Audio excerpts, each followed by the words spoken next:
Þá komið að 5. liður á dagskrá, fjárhagsáætlun Akureyrarbæjar 2019-2022, seinni umræða. Og áður en við hefjum umræðu, þá ætla ég að heimila bæjarfulltrúum að taka eins oft til máls og eins og þeir óska undir þessum lið. Og fyrstur tekur til máls bæjarfulltrúi Guðmundur Baldvin Guðmundsson.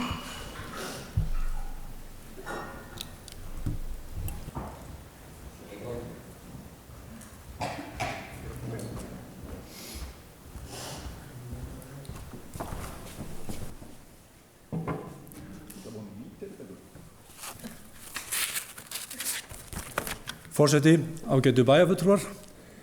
Þá komið að seinni umræðu fjárhagsáætlun 2019 til 2022 en fyrri umræðan fór fram hér í bæjarstjórn 7. nóvember síðastliðinn og var vísað til frekari meðferðar í bæjarráði og nefndum á milli umræðina. Það var ljóst þegar við tókum þessa umræðu hér á þann 7. nóvember að það myndi eitthvað breytast milli umræðina.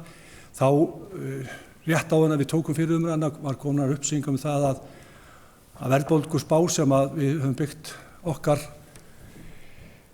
spá á hafði hækkað úr 2,9% í 3,6% og það var ljóst að sveitarfélög voru almennt að taka breytingar á verðlagsþróun inn hjá sér með 3,6% hækkun. Það var líka eins og framkom hér í áðan varðandi fasteignagjöldin í umræðum fasteignagjöld að þá lá líka fyrir að við myndum mögulega gera breytingar á fasteignaskatti sem við gerðum og það var líka ákvörðun okkar að skoða þá hvernig við getum mætt þessum breytingum innan kerfis og svona velta upp möguleikum með þá sviðsstjórum hvort að hægt var að ná fram einhverja hagræðingu sem var þó, það voru ekki stórar upphæðir en það voru einhver síður þannig að við svona fórum aðeins í smá vinnu til að tína til. Þannig að það eru svolítið breytingar á reikningnum á milli skal ég sér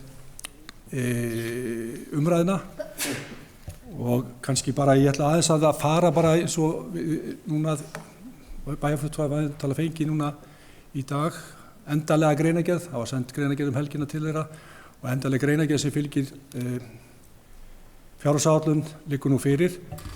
Það skal harmað að hún svolítið seinna heldur en vanalega en það heldur en í fyrra, við byrjum á þessu í fyrra en hún aðeins seinna og það bara eðlilegt kannski, það kosningaár og ýmislegt sem svona kannski var, eins og við setjum upplýsingar og fleira sem var til þess að við erum aðeins seinna á ferðinni en við höfum náttúrulega rætt það bæði í bæjarráði og hér í bæjarstjórn að við ekki breyta vinnubröðunum. Við vorum á góðri vegferð, það svona, við kannski og mun kannski koma fram í máli minnihlutamanna hér á eftir að þetta hefur kannski allt mátt vera fyrir á ferðinni en það engu að síður þannig að við erum að leggja hér fram áætlun sem við getum verið stolt af. Ef við aðeins förum í forsendu fjárhagsáætlunar þá fjárhagsáætlun fyrir árið 2019 og 3 ára áætlun fyrir 2020 til 2022 sett fram í samræmi við 62. grein sveitarstjórnarlaga nr. 138/2011 fyrir A-hluta og samantekið reikning fyrir A- og B-hluta. Og eins og flesti vita þá A-hluti sem stendur af aðalsjóð og eignasjóðum. Í aðalsjóði rekstur málaflokka og þjónusta við íbúa bæjarins sem fjármögnun við skatttekjum og þjónustu við gjöldum. Í eignasjóði gatna fasteignum Akureyrarbæjar og framkvæmdamiðstöð haldið utan rekstur, viðhald og stofnframkvæmdir fasteigna, gatna og hirðingu bæjarlandsins. Í áætlun A-hluta milliviðskiptum vegna innri leigu, fasteignaskatta og afnota íþróttamannvirkjum jafnað út á milli stofnana. Til B-hluta teljast fjárhagslega sjálfstæð fyrirtæki og rekstrareiningar sem í eigu bæjarins og fjármögnuð með þjónustutekjum en þau eru meðal annars félagslegar íbúðir, bifreiðastæðasjóður, strætisvagnar Akureyrar, Hafnarsamlag Norðurlands, Norðurorka og Öldrunarheimilin.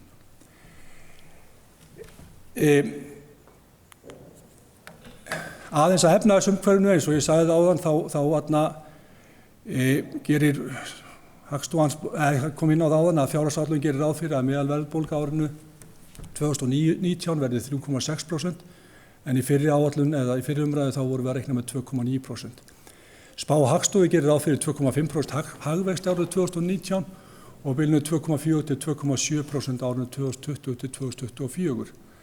Það líkir mikil óvissa launaþróun í landinu næsta ári og veldur hún náttúrulega á niðurstöðu komandi kjarasamninga en ekki gert ráð fyrir neinum kjarasamningsbreytingum. Laun í fjárhagsáætlun Akureyrarbæjar mestu gerð gerð eftir þeim kjarasamningum sem eru þekktir í dag, en hins vegar tókum við ákvörðun líka á milli umræðina að setja 130 milljónir króna svona í nokkuð svona launapott eða til þess að mæta mögulega það við eigum eftir að sjá starfsmatsbreytingar vegna BHM og eitthvað fleira sem að gæti hugsanlega áhrif á þetta, en öðru leyti eru laun færð bara samkvæmt núgildandi kjarasamningum. Eitt af því sem við höfum svona verið að ræða í bæjarráði og bæjarstjórn og opinberri vettvangi, það íbúaþróunin og það gert ráð fyrir 200 manna íbúafjölgun á ári. Það kannski bjartsýni. Frá aldamótum hefur íbúar fjölgað að meðaltali 185 ef ég man rétt, og síðan á síðasta kjörtímabili þá held ég að við verðum rétt rúmlega 150. Þannig að þetta svona mismunandi hvernig við getum litið á þetta. Við ætlum alltaf vonast til að þetta fari í rétt átt, en við sjáum á síðasta árið þá fjölgaði okkur á árinu 2017 og fjölgaði okkur tæplega 300 manns. Okkur hafði 1. desember fjölgaði 113. Þannig að þetta svona kannski eitthvað sem við þurfum að skoða í framtíðinni hvernig þróunin en við erum enn bjartsýn og gerum ráð fyrir 200 manna fjölgun. Aðeins af útsvarstekjum, við vorum að samþykkja hér áðan að útsvarsprósenta fyrir árið 2019 verði 14,52%, það hámarksútsvar, og framlag jöfnunarsjóðs þarna gert ráð fyrir að verði 3,6 milljarðar, það nokkur hækkun á milli áranna. Við erum svo sem að bæta og bættum inn á milli umræðan 47 milljónum sem vegna sértæks úrræði sem við erum að taka á árinu 2019 sem ekki var inn í fyrri áætlun, og það svona hefur áhrif á þessa hækkun að miklu leyti, eða sett í raun umfram það sem við erum þegar búin að fá staðfest frá jöfnunarsjóði, en þetta er hins vegar þjónusta sem að jöfnunarsjóði ber að greiða. En eins og kom líka fram hér áðan, þá vorum við að tala almennt gert ráð fyrir 3% hækkun tekna, og eins og kom fram í gjaldskrá hér áðan. Aðeins að fasteignaskattinum og lóðarleigunni. Eins og framkom hér í umræðum áðan fasteignaskattinn, þá lækkar fasteignaskattur úr 0,35% í 0,33%, og síðan af öðru húsnæði í C-flokki, það atvinnuhúsnæði úr 1,65% í 1,63%. Lóðarleigar óbreytt milli ára eða áfram bara 0,5% af íbúðarhúsnæði og 2,8% fyrir annað húsnæði. Fasteignamat hækkar á milli árina 2018 úr 310 milljörðum í 367 milljarða, þetta er töluverð hækkun á milli ára. Í forsendum fjárhagsáætlana fyrir næsta ári gert ráð fyrir 1% aukningu á nýju húsnæði á ári. Það gert ráð fyrir að fasteignamat 2019 haldi áfram að hækka umfram verðlag og hækki 3% frá fyrra ári, aukninga vegna nýbygginga 0,8% eða samtals 3,8%. Árunum 2020 og 2021 áætlað að hægja á hækkunum, og það verið 2% fyrir árið 2001 og 2022. Það hefur komið fram hér áður að hvernig breytingar á fráveitumgjaldi og vatnsgjaldi og sorphreinsugjaldi stendur óbreytt. Aðeins bara hérna til þess að þetta er náttúrulega allt saman tekið upp úr greinargerðinni, að þá er laun og launabundin gjöld, og þarna kemur fram sem ég sagði áðan að þetta er unnið bara í samræmi við þá gildandi kjarasamninga. Og síðan aðeins þarna í að öðrum starfsmannakostnaði sem 11.000 krónur á hvern starfsmann, og þarna kemur líka áætlaður meðaltal stöðugildafjöldi sem ég mun ræða síðar í þessu ræðu minni, sem er 1684 í árslok 2019, áætlun sem kemur frá fjársýslusviði. Aðeins bara hér glæra sem sýnir það að við erum í rauninni bara að gera ráð fyrir tæplega 3% hækkun á öllum liðum. Þetta er bara 2,9% sem við gerðum ráð fyrir í verðlagsbreytingum í upphafi. Við tókum ekki og breyttum því í 3,6% á milli umræðina. Það sem við gerðum var í rauninni á milli umræðina, við hækkuðum fjármagnskostnaðinn,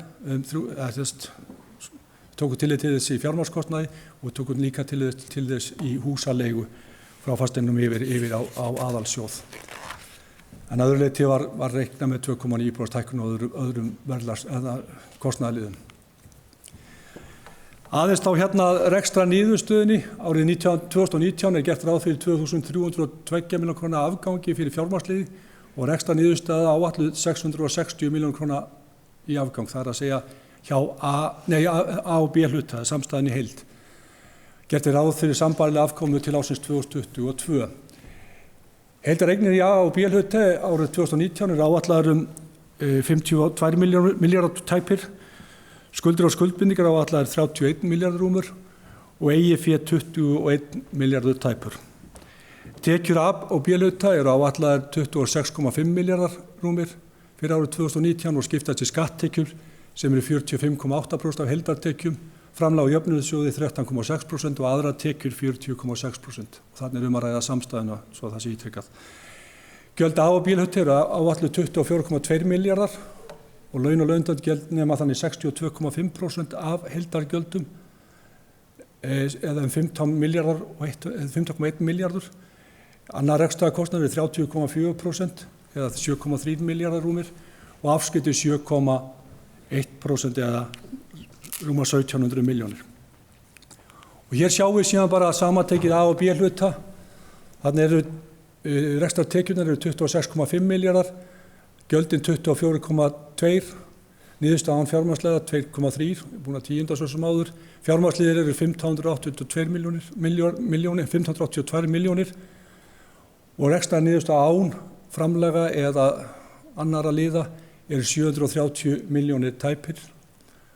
Síðan tekjuskattur hjá Norðurorku rúmlega 69 milljónir, þannig að rekstrarniðurstaðan er 660 milljónir eins og áður sagði. Það er alltaf tvær tölur sem að ég vek athygli á þegar við erum að tala fjárhagsáætlun. Það er annars vegar veltufjár og rekstri og hins vegar það sem við ætlum að fjárfesta í varanlegum rekstrarfjármunum næsta ári. Og þarna er gert ráð fyrir að veltufjár og rekstri sé 3,3 milljarðar tæpir eða 3.260 milljónir og fjárfesting í varanlegum rekstrarfjármunum er tæpir 3,9 milljarðar, 3.896 milljónir króna. Þetta er töluvert meira heldur en að við höfum verið að sjá á undanförnum árum. Þarna náttúrulega eru mikla framkvæmdir eða ef við horfum bara til síðasta kjörtímabils árið 2014 til 2017 þá voru að sjá að fjárfesting í varanlegum rekstrarfjármunum var 2,1 milljarðar að meðaltali.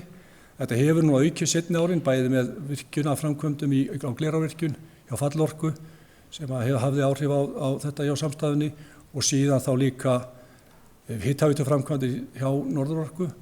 En við erum að sjá líka að það voru líka auknar fjárfestingar hjá aðalsjóði, þannig að þetta hefur aðeins aukist á árunum 2018 og svo síðan áfram árunum 2019 og síðan sjáum við þetta fer aftur niður á við árunum 2020 og 2021 og það er vegna þess að dregur úr framkvæmdum hjá Norðurorku. Aðeins hérna bara að lykiltölum og það eru akkurat tvær lykiltölur sem við höfum gjarnan horft á, það er skuldahlutfallið. Þarna er alltaf skuldahlutfallið eins og það er að segja 117% og þetta hefur hækkað töluvert á undanförnum árum, var í árslok 2017 107%. Ástæðan fyrir þessu náttúrulega eru framkvæmdir hjá bæði Norðurorku og Eignasjóði.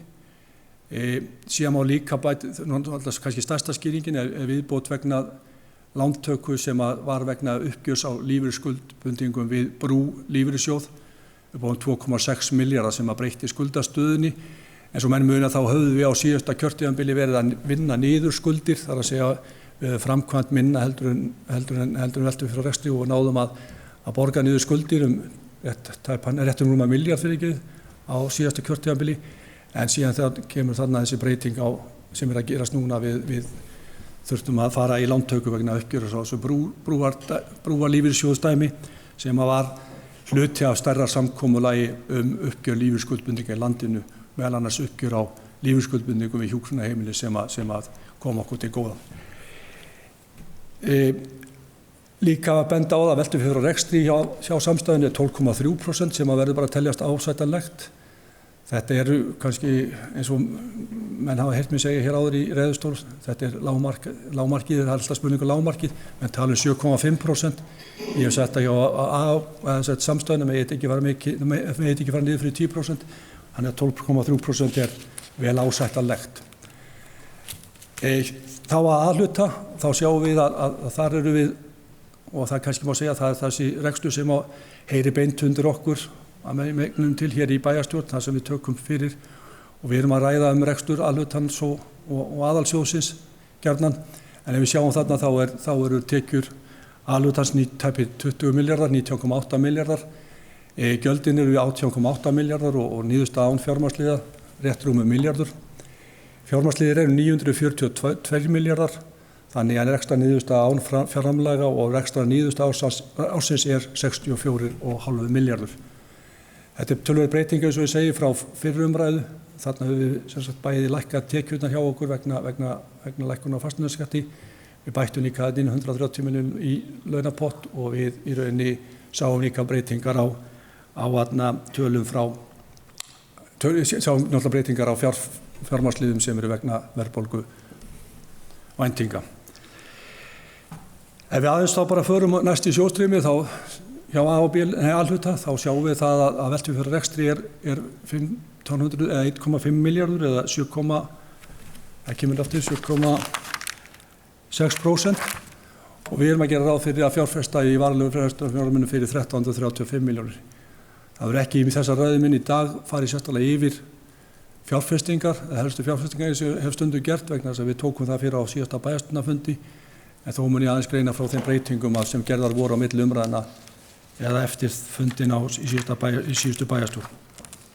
En bara svona til samanburðar varðandi fjárfestingu varanlegum rekstrarfjármunum þá voru þeir á árunum 2014 til 2017 825 milljónir að meðaltali en síðan er gert ráð fyrir tæpum 1700 milljónum árið 2018. Aðeins þá bara lykiltölunum, skuldir og skuldbindingar þarna eru 105% og við erum að sjá þarna veltufjárhæð rekstri 7,6% eins og sagði áður. Það skal vakin athygli á því að þessar tölur með skuldir og skuldbindingar, þetta er hærra heldur en það kemur væntanlega í viðmiðum, eða ekkert væntanlega, þetta er hærra heldur en það kemur í viðmiðum sem að sett eru vegna þess að það eru ákveðnar reiknireglur hvað á að teljast til skulda og skuldbindinga þegar það kemur að þessar samanburðarfræði sem við eigum á sér stað með sveitarfélaga og þannig að þetta skulda viðmiði samkvæmt því verður eitthvað lægra heldur en þannig en geti bæði hjá á B-hluta og síðan A-hluta. En þetta er fjárhagsáætlun, þannig og vonandi gengur þetta eftir að mestu leyti. Aðeins ég bara hvernig við sjáum fyrir okkur efnahagsreikningin verða í lok árs 2019. Við erum að sjá eignir alls eru 32 milljarðar og tæpir 32,5 milljarður hjá A-hluta, 52 milljarðar tæpir hjá A- og B-hluta og eins með eigið skuldir, alltaf stemmir á móti langtíma skuldir hjá A-hluta eru þarna áætlaðir 13,7 milljarðar tæpir og 22,5 milljarðir hjá A- og B-hluta. Þá aðeins að bregða þessa glæður upp sem sýnir þessa 150% viðmið. Þetta nú kannski ekki alveg besta glæran varðandi skuldahlutfallið. Þannig er gert ráð fyrir að skuldahlutfallið sé 117% í árslok 2019. En þetta eins og ég segi, þetta ennþá verið eins og kemur fram hann í textanum að þetta í rauninni ekki í samræmi, þetta er bara skuldahlutfall en síðan heimilt að undanskilja nánar tilgreindar skuldir og skuldaviðmiðið þarna því nokkur lægra en skuldahlutfallið eins og ég kom inn á áðan. En þarna erum við sjá svona þessa þróun upp á við en þarna náttúrulega gert ráð fyrir föstu verðlagi þannig að þetta kannski lítið að marka framtíðina.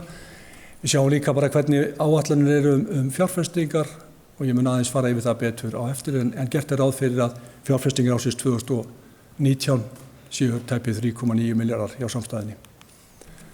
Aðeins þá á málaflokkunum.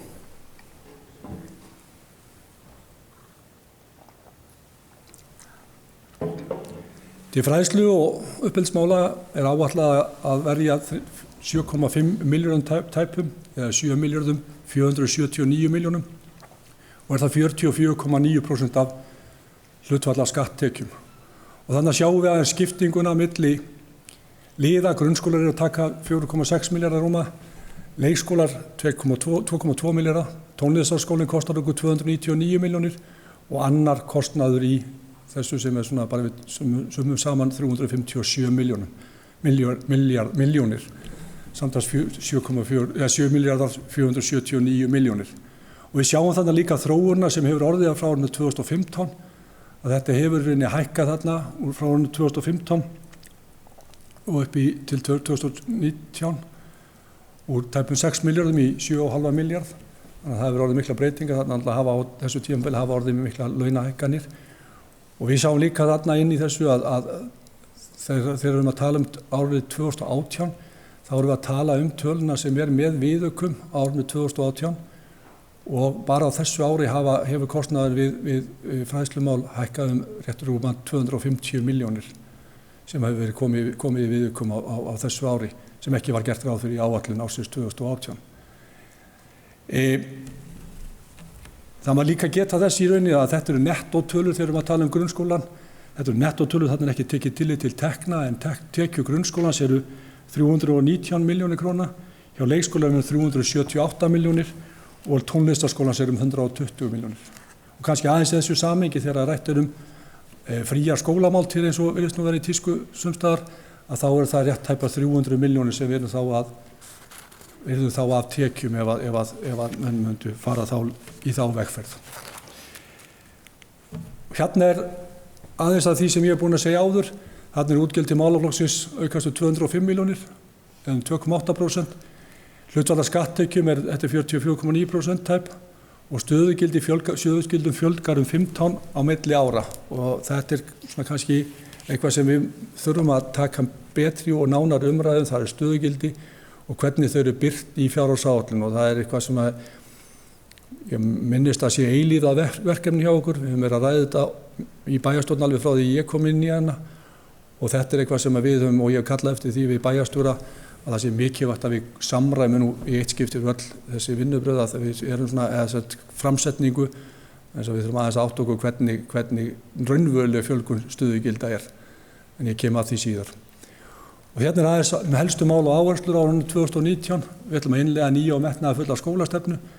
Við ætlum að brúa bil á milli fæðingarorlofs og leikskóla, færa ráðgjöf og stoðþjónustu í auknu máli inn í leik- og grunnskóla, styrkja endur og símenntun dagforeldra, vinna samfellu í skóla og frístundastarfi, auka sjálfstæði skóla. Við munum hefja byggingu á leikskóla við Glerárskóla á árinu og ætlum jafnframt að hefja undirbúninga nýjum leikskóla í framhaldinu. Og eins og áður kom fram þá gjaldskrá leikskóla og dagvistunar að hækka 3% á milli ára. Í félagsþjónustu þá erum við að gera ráð fyrir 3,9 milljörðum rúmum eða samtals 23,5% af skatttekjum. Til málefna fatlaðra eru áætlaðir tæpir 2,4 milljarðar. Ýmis félagsþjónustu 839 milljónir. Málefni aldraðra og þar að við framlag til öldrunarheimila stærsti hlutinn áætlaðir tæpir 400 milljónir og sameiginlegur kostnaður 304 milljónir. Við sjáum þarna hlutfallslega skiptingu að málefni fatlaðra taka langstærstan hlut hana þessari köku eða 61%. Ýmis félagsþjónusta 21%, 10% fer í málefni aldraðra og 8% í annan sameiginlega kostnað. Og þarna sjáum við líka þróun á milli ára 2015 til 2019 og menn velta fyrir sér í hverju þessi stökk liggja. Það eru skýringar á því til árinu 2016-17 þá í rauninni fóru frá okkur húsaleigubætur yfir til ríkisins, þannig að við vorum áður að greiða út húsaleigubætur, fengum við þessu greiðslur að hluta til á jöfnunarsjóð á móti, eða sem tekjufærðist inn á málaflokkin, en það svona skýringin á því hversu mikið og bratt stökkið frá árinu 2017 til 2018, að það ekki alveg að marka. Og þetta stendur í stað milli árina 2015 og 2016 sem helgast að ég man rétt millifærsla á milli tekna vegna öryggisvistunar. En þetta nú svona aðeins að því ef við förum bara yfir á næstu glæru og förum aðeins, ég var búin að fara þetta yfir helstu almennt um þetta, en helstu mál og áherslur að við ætlum að byggja þjónustukjarna hefja byggingu þjónustukjarna við Klettaborg fyrir fatlað fólk með mikla stuðningsþörf og verður vonandi sett af stað. Þetta búið að vera dálítið svona, við erum búin að velta þessu mikið á milli okkar, þetta búið að vera taka allt og langa tíma í mínum mati en fyrir vonandi að ganga næsta ári. Við erum að fjölga félagslegum íbúðum, við erum að bæta við 4 íbúðum samkvæmt áætlun, en hins vegar líka erum við að bæta í stoppstyrki sem að Brynja húsfélag hefur sótt og er þá að fjölga félagslegum íbúðum ef ég manum rétt 10 stykki, þannig að það er töluverð fjölgun af félagslegum íbúðum á næsta ári ef að líkur lætur. Og það kemur þetta fram að stoppstyrki vegna almenna leiguíbúða að hækka. Við erum bæði með samning við Bjarg og núna hefur Brynja íbúðafélag sótt og það er gert ráð fyrir því í fjárhagsáætlun. Við erum með erum með sérstakt úrræði fyrir fjalla fólk sem tekur drjúgan pening. Við erum líka að auka heimaþjónustu vegna aukinna þarfa. Það er fjölgað í NPA-samningum og gert ráð fyrir það 3 nýju samningar í burðarliðunum. Við erum líka og bættum í lögfræðingi á síðasta ári í barnavernd og erum að halda áfram að bæta þjónustu í barnavernd. Og svo er þannig að í félagsmálum eru margvísleg þróunarverkefni á bæði sviði þjónustu við fatlað fólks og ekki síður við þjónustu aldraðra. Þannig að það eru mörg þróunarverkefni í gangi hjá okkur sem við getum verið stolt af. Æskulýðs- og íþróttamál, þar erum við að tala 2,2 milljarða tæpa eða 13,1% af skattaukjum og við sjáum hérna skiptinguna á milli liða. Þetta eru íþrótta- og mannvirki taka tæpa 1200 milljónir, styrkir og framlögur þannig 605 milljónir. Félags- og tómstundamál eru 261 milljón og annað 124 milljónir. Og íþrótta- og mannvirki eru þarna 54% af þessu öllu saman, byggsi hjá okkur. Og við sjáum þarna þróun á milli ára og þetta hefur farið stighækkandi og eins og ég sagði áðan gert ráð fyrir 2.183 milljónum króna til íþróttamála árinu 2019. Helstu mál og áherslu 2019 er að vinna samfellu í skóla og frístundastarfi. Við erum að fara að innleiða barnasáttmálann og við höldum áfram að innleiða barnasáttmálans. Við höfum verið að auka forvarnastarf og það er gert ráð fyrir því að vinna betur í þeim málum. Við erum þessa dagana að vinna að nýju rekstrar og þjónustusamningum við íþróttafélögin sem að munu taka gildi frá áramótum 2019. Við erum að hækka frístundastyrki 5.000 krónur í 35.000 krónur. Við ætlum að fara í löngu tímabæra framkvæmd í endurnýjun á gólfi og hljóðbúnaði í Íþróttahúsi Glerárskólans sem er búið að setja á hakanum í nokkuð mörg ár. Við ætlum að vinna að stefnumörkum varðandi í uppbyggingu íþróttamannvirkja. IBA er að vinna að þessum málum en við munum taka það yfir á árinu 2019 þegar þeir skila frá sér gögnum og munum vinna það í samstarfi allra bæjarfulltrúa og náið hvernig við sjáum þetta gerast hjá okkur í framtíð vegna þetta svona stóru málum hvernig við ætlum að vinna á þessu til framtíðar. Ný skíðalyfta á Hlíðarvelli kemur vonandi í gagnið á næsta ári. Það er Vinir Hlíðarfjalls eins og menn vita, þetta fór allt í pínu í skrúfuna á árinu 2018 en væntanlega munu þeir hressast næsta sumar og við sjáum fyrir okkur að ný skíðalyfta komið í fjallið fyrir áramót 2019-2020. Og eins er það ný snjótróðari í Hlíðarfjall sem við erum í rauninni að fara við erum að leita umhverfisvænum tróðara og þetta er búið að vera ákvörðun svona velkjast svolítið á milli en ljóst að við förum í árinu 2019 og verðum farið í það að leita tilboða í tróðarann. Hér eru menningarmálin. Þá erum við að gera ráð fyrir tæpum 900 milljónum, 899 milljónum króna til menningarmála. Og þar í rauninni er menningarhúsið, það sem ég segi menningarhús þarna, það er þá kostnað við menningarhúsið hér og við menningarfélag Akureyri eða MAG að frádregnum þeim peningum sem koma frá ríkinu. Þannig að ég netta það þarna á móti þessari tölu. Ýmis lista á menningarmál eru 202 milljónir og bókasafnin er 193 milljónir og annað 171 milljón. Þannig að þetta er svona þessi þróun sem hefur orðið á milli frá árunum 2015 eins og við sjáum til 2019. Kannski þarna hluti af þessu þróunum 2016-2017 má rekja til þess að árunum 2016 fórum við að greiða menningarfélagi Akureyrar fyrirfram vegna rekstrarerfiðleika. Þannig að það svona kannski skýrir þessa sveiflu stóra hluta milli 2016 og 2017. En síðan hefur við verið að bæta í og við erum enn að bæta í til menningarfélagsins. En auk þess náttúrulega gerist það árinu 2019 að þá erum við nú komnir með listasafnið inn í þennan málaflokk sem að kallar á aukna leigu og auki rekstrarkostnað í málaflokkinn. Og hér er þessar tölur aftur, þannig erum við að tala að fækka stöðugildum, þannig að fækka stöðugildum í þessu málaflokkinn 3. En helstu mál og áherslur 2019 er að hækkun framlags til MAG-samnings, eða bara í samræmi við samningin sem við gerðum við menningarfélagið til ársins 2020, árslöku 2020 og munum sjálfsögðu að halda áfram að vinna í því. Við höfum í raun verið að sækja á ríkið með menningarsamningin og aukið framlög og ætlum að halda því áfram. Menningarsjóður verður efldur, við ætlum að vinna að gerð menningar og safnastefnu. Það er orðið mjög brýnt að koma hér upp stefnu það hvernig við ætlum að standa að safna málum hér til framtíðar. Við ætlum líka að gera eitthvað skemmtilegt fyrir börnunum okkar og skapandi sumarstörfum verður fjölgað og svo erum við að halda áfram með barnamenningahátíð sem haldin var á síðasta ári og tókst, á þessu ári fyrirgefið og tókst afskaplega vel og í það viljum við halda. Umferðar- og samgöngumál, það er áætlað að nota tæpa 900 milljónir til umferðar- og samgöngumála eða 5,4% skatttekjum og þetta skiptist þannig að rekstur og viðhald gatnar 406 milljónir, umferðarmál 126 milljónir, snjómokstur og hálkuvarnir 97 milljónir, kannski skýtur skökku við þegar við erum að horfa á það mikla snjó sem er út í þessa dagana, en þetta síðan erum við með framlag til strætisvagna 198 milljónir og annað 67 milljónir. Framlag til strætisvagna þannig að við náttúrulega erum að greiða rekstur strætisvagna, en eins og menn vita þá náttúrulega frítt í strætu og við ætlum að halda því áfram ennum sinn. Og þarna sjáum við líka þróunna bara á þessum málaflokki síðustu 5 árin. Ef við förum í umhverfismálin, þá sjáum við að áætlunin 339 milljónir króna og hlutfall af skatttekjum rétt rúmlega 2%. Opin svæði 177 milljónir króna, almenningsgarðar 52 milljónir, útivistarsvæði 40 milljónir, götur og torg 58 milljónir og annað 12 milljónir. Og þarna kunna menn rýna í þessa þróun á milli ára, og kunna menn að spyrja sig hvað þetta lækka á milli ára 2018 til 2019.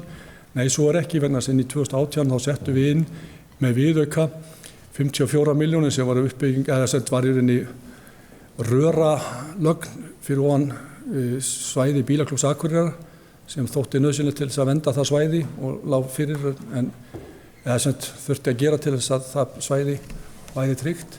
Við bættum því inn í áætlun 2018, þannig að í raun má segja að við séum að hækka einhver 25 milljónir þarna á milli árana í umhverfismálum.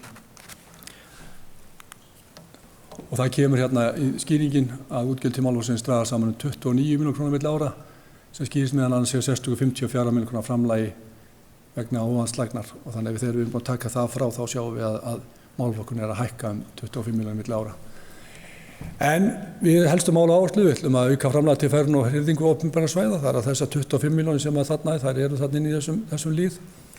Við hefum verið í samstarfi við Vistorku og höfum mikla væntingar til þess að auka stuðningin við Vistorku, og Vistorka hélt fund daginn og við sjáum fyrir okkur að það verði aukið samstarf milli sveitarfélaga á svæðinu í þeim málum. Við ætlum að leggja áherslu á að draga úr plastnotkun og svifryksmengun. Nú nýverið var það er verið að sambandi sendi frá sér nýlega greinargerð plastnotkun varðandi breytingar á lögum sem er verið að gera eða reglugerðum. Ég held að það sé mikilvægt að sveitarfélög í landinu marki einhverja stefnu að hvernig við viljum draga úr plastnotkun. Varðandi svifryksmenguna þá náttúrulega ljóst að þetta á köflum mjög slæmt hjá okkur og við þurfum að bregðast við og ég veit að það er komin einhver hópur á stað að finna hvernig við getum bætt úr. Það er mjög mikilvægt að við reynum að draga úr svifryksmengun. Við þurfum að skoða allt, við þurfum að skoða hvað við erum að bera á göturnar, við þurfum að skoða hversu oft við berum á göturnar og við þurfum bara líka, kannski ekki síst, að draga úr akstri innanbæjar.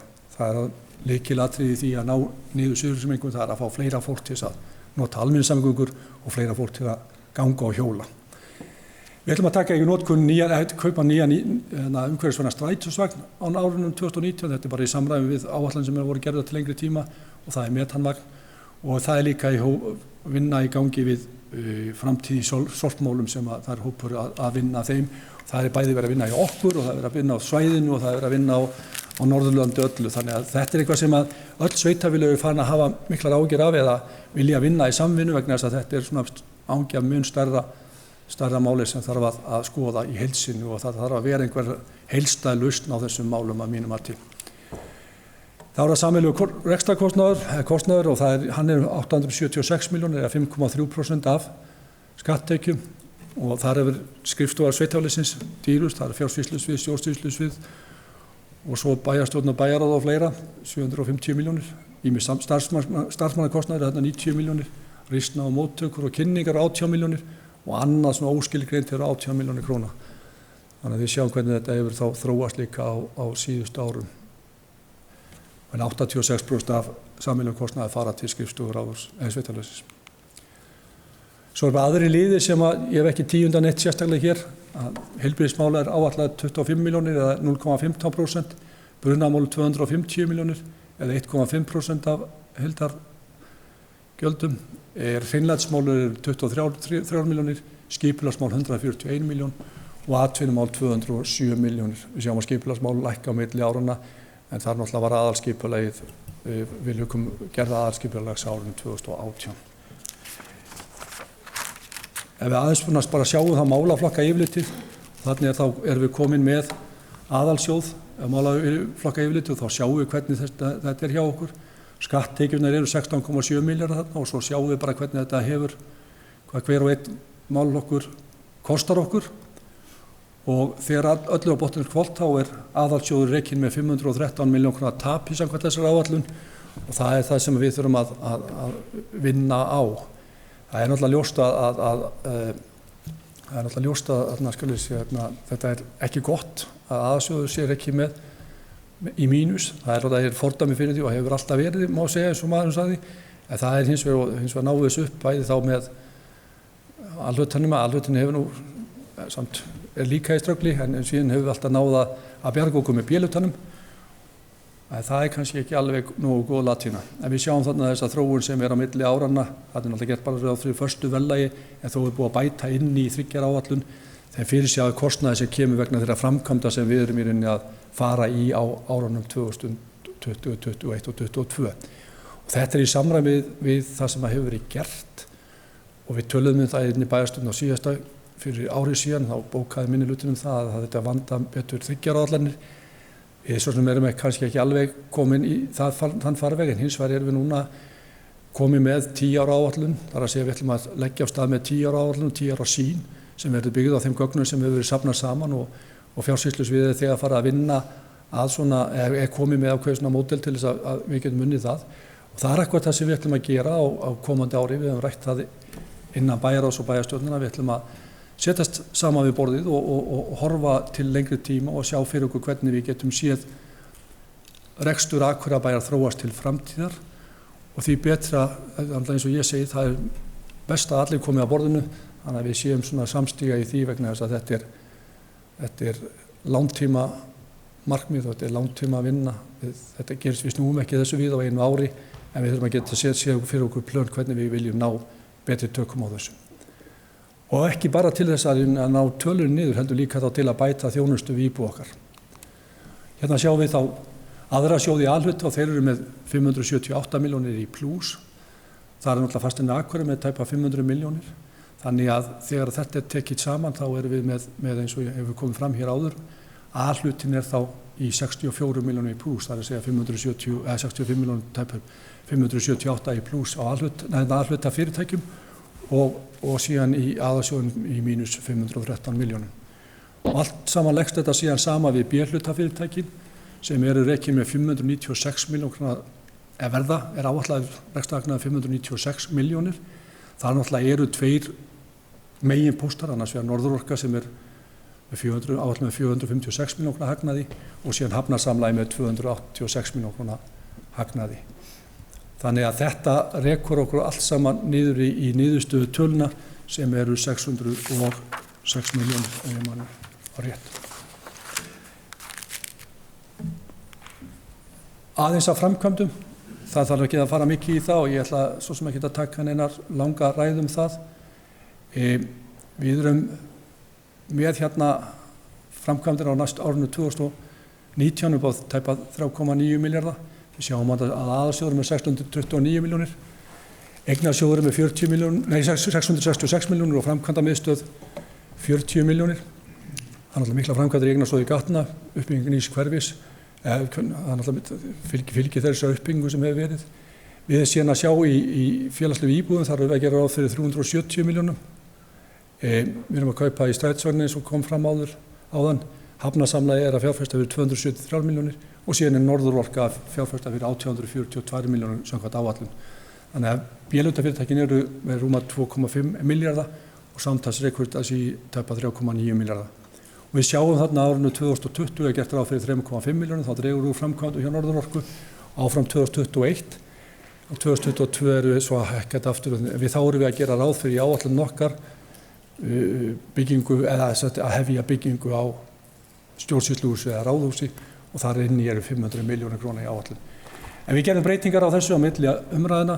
Við hækkum töluna 2020 20 milljónir, við hækkum hann 2021 200 milljónir eða 180 milljónir ekki, það var 20 milljónir þar og síðan á árinu 2022 200 milljónir, en það var ekki hækkun, það stóð svo tala, en þessi viðbót sem þá 200 milljónir samtals vegna leikskólamála sem við varði í rauninni samkomulega eftir að við vorum bara að ræða þetta bæði hér í meirihluta, í bæjarstjórn og bæjarráði að gera þessar breytingar á framkvæmda áætlun næstu ára.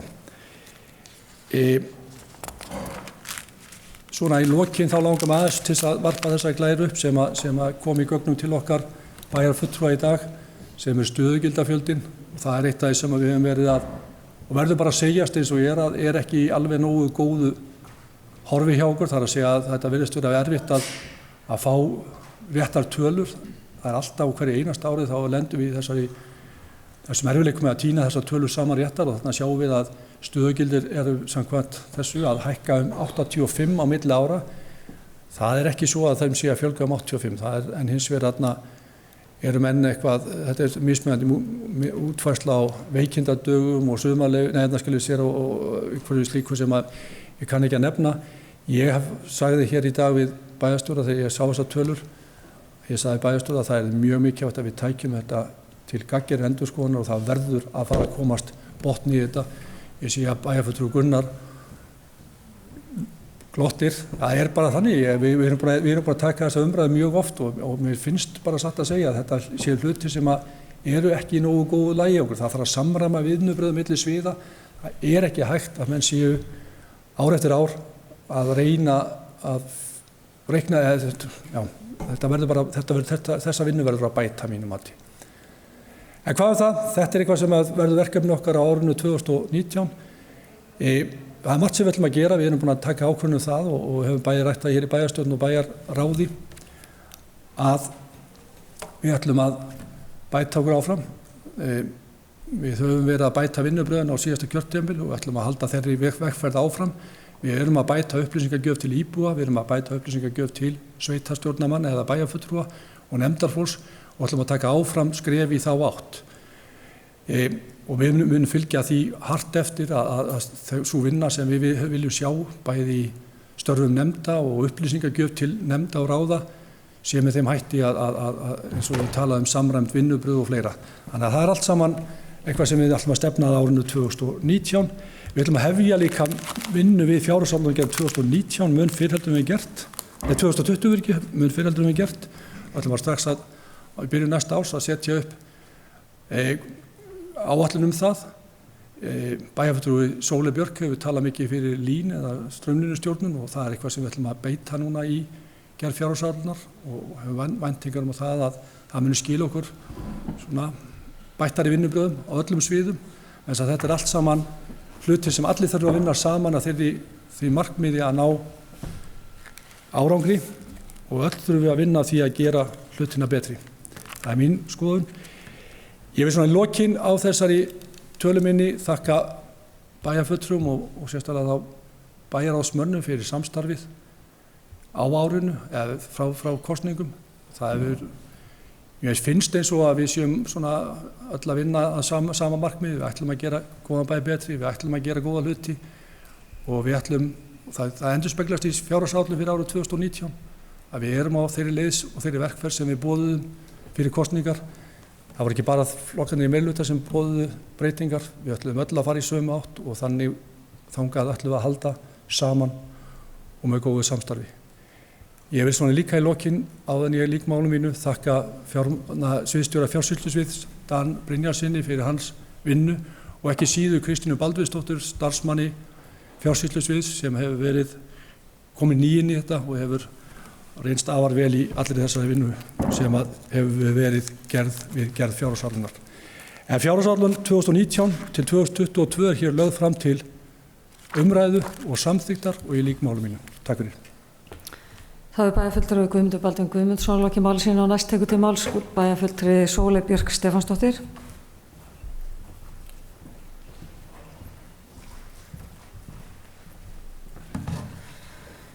Forseti, ágætu bæjarfulltrúar. Ég ætla nú bara svona halda áfram þar sem að síðasti ræðumaður sleppti orðinu og vera jákvæð og þakklátt og þakka meirihlutanum fyrir þá vinnu sem hann hefur lagt í gerð þessara fjárhagsáætlunar, því að þetta auðvitað gríðarlega mikið vinna og ég get hrósa fyrir gott samtal sem að hefur átt sér stað við minnihlutann í þessari vinnu. Það hefur gengið ágætlega. Ég mun á eftir lesa upp bókun sem við í minnihlutanum höfum svona samið saman, þar sem við höfum svona reynt að kjarna það bæði það sem við höfum svona lagt til í umræðunni inn í fjárhagsáætlunargerðinni sem að við viljum bara hnykkja á, sem eitthvað sem svona við viljum þrýsta á breytingar og hefur verið tekið vel í margt sko. Það ekki það er heldur bara það við viljum halda hlutunum til haga og þrýsta á að svona þessum góðu hugmyndum sem fram hafa komnar og hefur verið tekið jákvætt verði svona fylgt eftir. En kannski svona aðeins, mig langar að fara svona aðeins almennt yfir og kannski bregðast við einhverjum hlutum sem að bæjarfulltrúi Guðmundur Baldvin kom inn á í sinni framsögu sem var ítaleg og góð og frábært að fá þetta sett upp svona myndrænt og ég ætla fyrst að koma að brandaranum þegar mér heyrist að segja aðhaldssjóður og ég bara, það alveg rétt, þetta aðhaldssjóður, þetta heitir þetta aðhaldssjóður en það bara þannig að það þarf að sýna auðvitað endalaust aðhald í þessu. Við erum auðvitað með peninga skattgreiðandi í höndunum og við eigum bara og við ættum kannski bara að skýra þetta aðhaldssjóð ef að það má.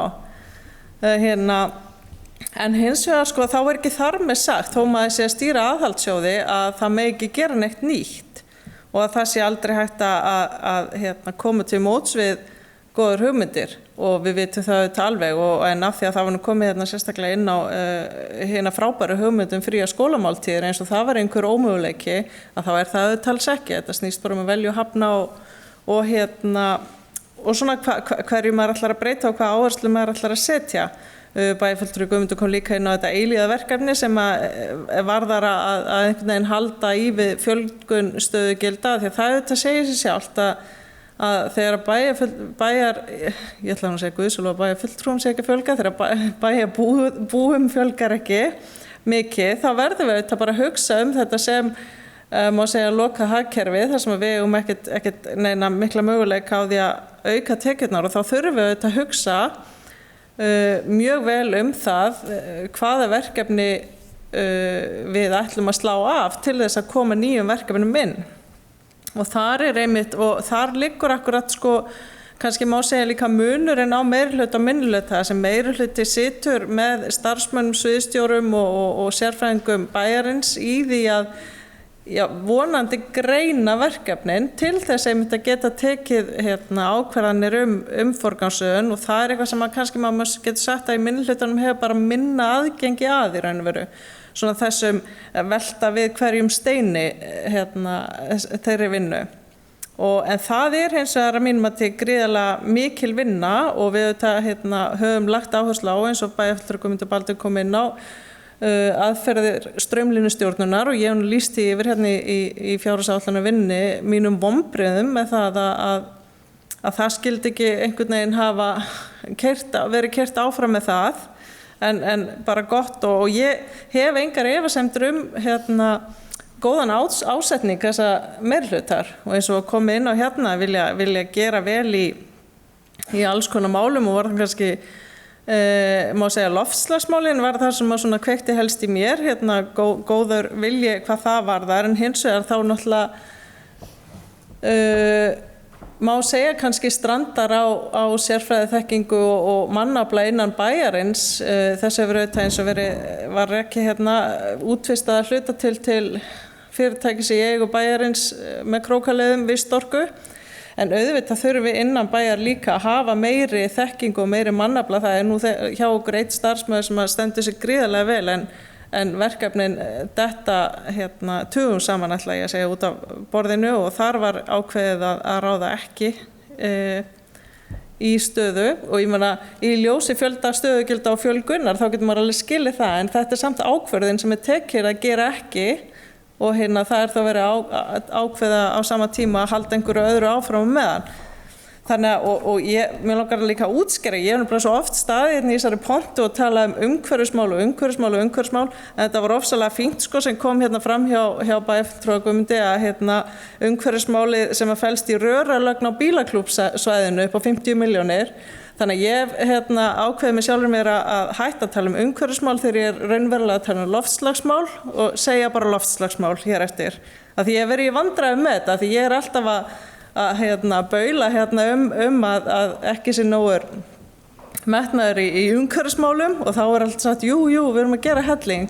En þá hefur okkur greint á túlkunin á því og lausnin að sjálfsögðu svo að tala loftslagsmál. En við höfum minnihlutinn kjarnað má segja held ég okkar áherslur í eina bókun sem ég vil nú gjarnan lesa hér upp og hafa ekkert lengra mál þetta vegna þess að ég held að þetta svona sé svona í stuttu máli ná yfir allar mínar hugsanir varðandi þetta og með leyfi forseta þá vil ég lesa upp bókunina. Við lýsum yfir ánægju með að tillit hafi verið tekið til flestra okkar tillagna en gagnrýnum hversu ómarkviss vinnan hefur verið og að í fyrri umræðu hafi ekki öll kurl verið komin til grafar í undirbúningi fyrir fjárhagsáætlunina. Það ljóst að þróun á rekstri aðalsjóðs áhyggjuefni og mikilvægt að strax í upphafi næsta árs hefjist undirbúningur að umbótum í rekstri bæjarsjóðs og A-hluta fyrirtækja bæjarins. Afar mikilvægt að leggja áherslu á umbætur í verkefnastýringu, minnkun og sóun og að áfram verði haldið með innleiðingu straumlínustjórnunar. Við hefðum viljað sjá með skýrari hætti hvernig takast á við þær loftslagsáskoranir sem við sem samfélag stöndum frammi fyrir. Við teljum að mikilvægt sé að bretta upp ermar við uppbyggingu á leikskólahúsnæði og flýta áformum uppbyggingu þeirra leikskólabygginga sem nauðsynlegar eru til að uppfylla þarfir nútíma fjölskyldna örugga dagvistun og góða menntun. Við leggjum áherslu á að fyrir lok þessa kjörtímabils standi öllum eins árs börnum til boða að komast í leikskóla. Ennfremur gagnrýnivert að óljóst sé í framkvæmdaáætlun hvernig fjármagni til íþróttamála verði varið og teljum því rétt að þegar það liggur fyrir verði framkvæmdaáætlun aftur tekin fyrir í bæjarstjórn.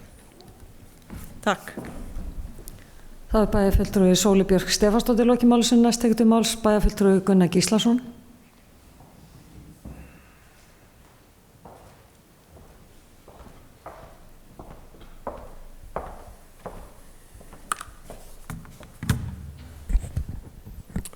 Forseti, ágætu bæjarfulltrúar. Ég vil þakka Guðmundi Baldvin fyrir þessa kynningu sem hann var með hérna og í grunninn það sem kemur fram í greinargerðinni sem liggur fyrir og hið ágætasta plagg svo langt sem það nær. Mér langar svona aðeins til þess að byrja á því að nefna þetta með stöðugildina því að við stöndum í raun frammi fyrir því. Við erum að fjalla hérna gríðarlega háar fjárhæðir og megnið af þessu eru laun, þessum fjárhæðum. Og það skiptir það mjög miklu máli að við höfum greinagóðar upplýsingar það hvað á bakvið þessi laun.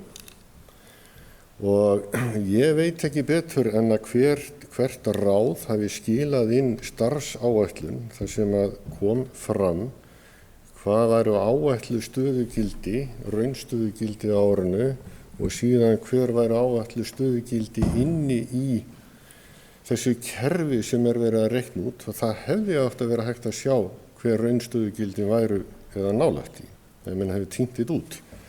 Það hins vegar alveg rétt að ef menn taka þetta út fyrir því sem kallaði listasmiðja og launa upplýsingakerfi eða kerfi sem reiknar út launin, að þá náttúrulega verið að setja þarna inn fullt af stöðugildum svo kölluðum NN stöðugildum sem eru til þess að reikna út launakostnað sem fara til dæmis í veikindapott og eitthvað slíkt. Og þetta náttúrulega bara mjög mikilvægt að við höfum greinagóðar upplýsingar þegar við erum að fjalla áætlunina. Og eins og kom fram í máli bæjarfulltrúa Sóleyjar þá hefur því miður kannski ekki verið alveg nógu góðar og greinagóðar upplýsingar sem hafa legið fyrir í þessari vinnu núna og ég velti fyrir mig sko þó að hér séu kosningar og hafi verið kosningar að þá ætti kerfið að fúnkera og þá velti maður fyrir sér er þá pólitísk óreiða í gangi þar að segja að embættismenn vita ekki hvað þeir eru að gera vegna þess að það vantar pólitíska leiðsögn. Bara spyr. En ef að svo er ekki, þá er það kerfi sem er ekki í lagi og við bara verðum að koma þessi í lag. Við verðum að hafa sér upplýsingar fyrir upp á borðinu, við verðum að geta brugðist fyrir við. Það er sko líka alveg rétt að okkur er mjög þröngur stakkur skorinn að mörgu leyti. Okkur er ætlað að gera mikið og við erum rætt oft hérna í þessum stóli, sérstaklega í kringum fjárhagsáætlun og ýmis önnur verkefni, að við erum svona eins og borgarsamfélag. Við erum með gríðar mikla þjónustu og kannski allt of mikla þjónustu miðað við þann íbúafjölda sem stendur að baki. Og þá er spurningin þessi, hvað ætlum við að gera til þess að bregðast við þessu? Annarkvort verðum við að skera niður þjónustuna vegna þess að við höfum ekki efni á henni, eða hitt að við verum að fjölga íbúanum til þess að standa betur að baki því sem við viljum gera. Og það er kannski eitt af því sem við þurfum að velta fyrir okkur að í aldurspíramída sem hefur verið settir inn á vef sambandsins, þá sjáum við það að breytingin hérna á Akureyri frá 1998 er svo að hlutfall íbúa á aldrinum 30 ára til 45-50 hefur snarlækkað á meðan að hlutfall íbúa sem eru eldri hefur hækkað mikið. Og af hverju tek ég þetta fram fyrir utan það að börnum hefur fækkað líka? Jú, vegna þess að þetta eru kannski þeir íbúar sem standa undir megninu af útsvarsgreiðslunum sem að við erum að kalla eftir. Og þetta er kannski ein ástæðan fyrir því að það kom fram hérna á fundi eða fjármálaráðstefnunni í haust að Akureyri verður vart sjálfbært sveitarfélag innan nokkur ára því okkur skortir íbúa á vinnufærum aldri. Þannig að þetta er bara hreinlega eitthvað sem við verðum að skoða. Það er líka annað sem við þurfum að hafa í huga þegar við erum að skoða þessar tölur allar saman, að það er hvar erum við að gera meira en aðrir og hvar minna. Og þá er kannski verðt bara að velta fyrir sér, hvernig skiptum við kökunni? Þó að það hafi verið mikil þensla í skólamálunum undanförnum árum, hérna, þá erum við samt á svipuðum stað og við höfum alltaf verið. Það er að segja, í 46-48% af skattekjum.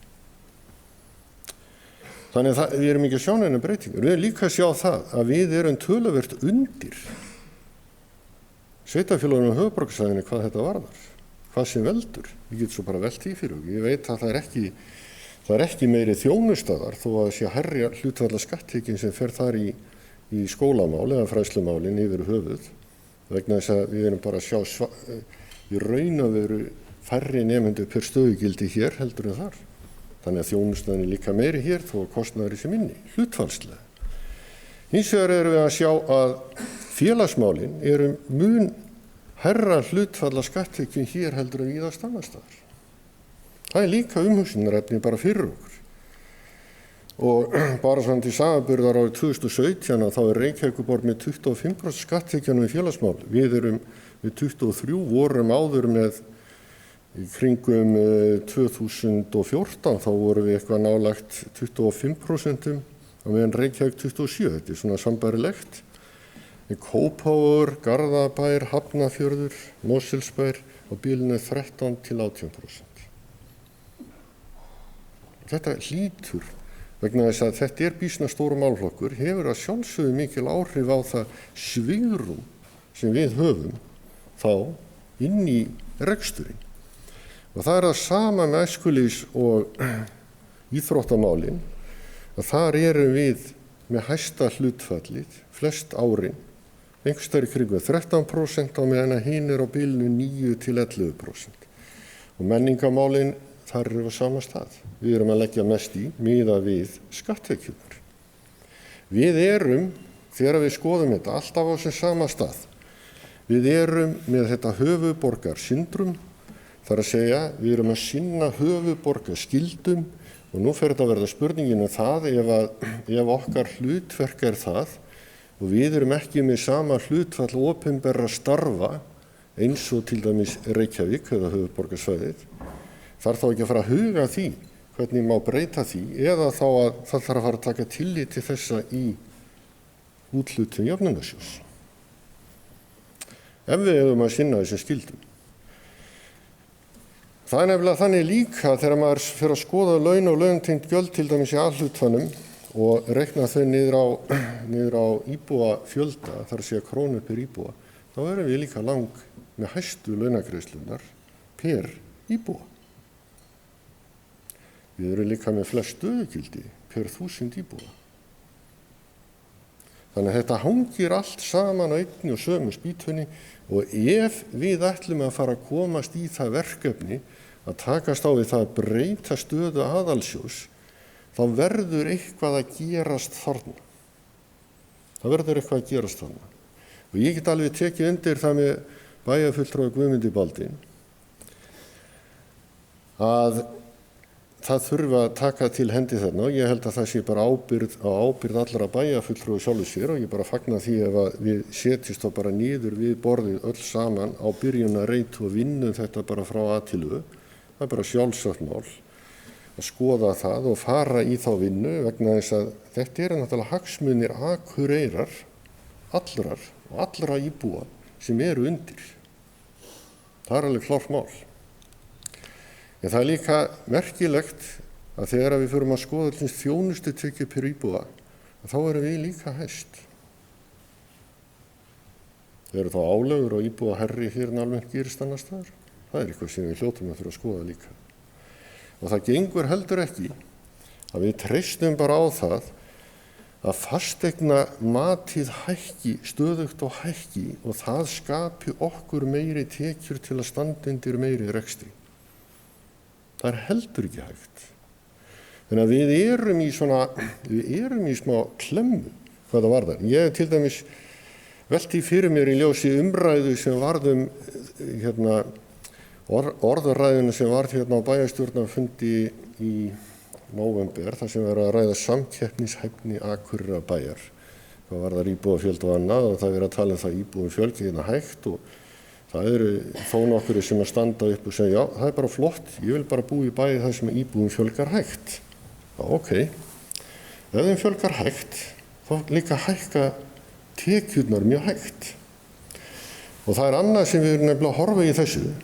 Ef okkur tekst ekki að búa til störf, ef okkur tekst ekki að búa til aðstæður þannig að fólk vilji flytja hingað til að starfa, fólk á aldrinu 30 til 50, þá náttúrulega erum við bara komin í alvarlega vanda.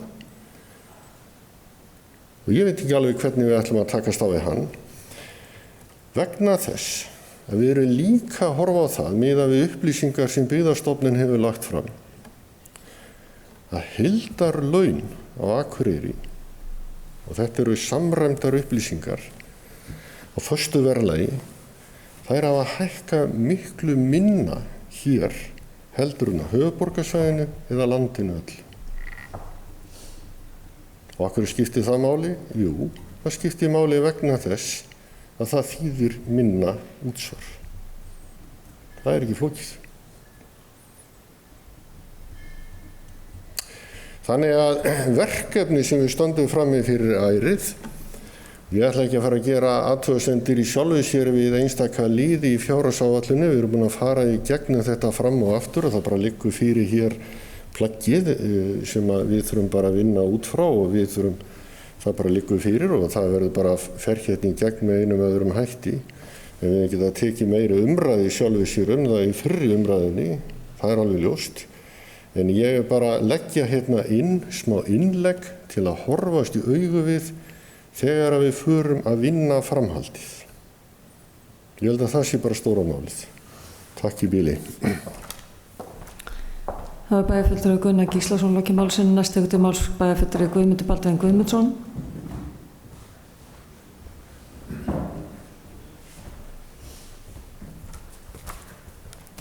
Forseti, ágætu bæjarfulltrúar. Kannski bregðast til að bregðast við þessum tveimur bæjarfulltrúum sem hafa komið hérna í pontu út af fjárhagsáætlun. Bókun minnihlutans að mörgu leyti góð.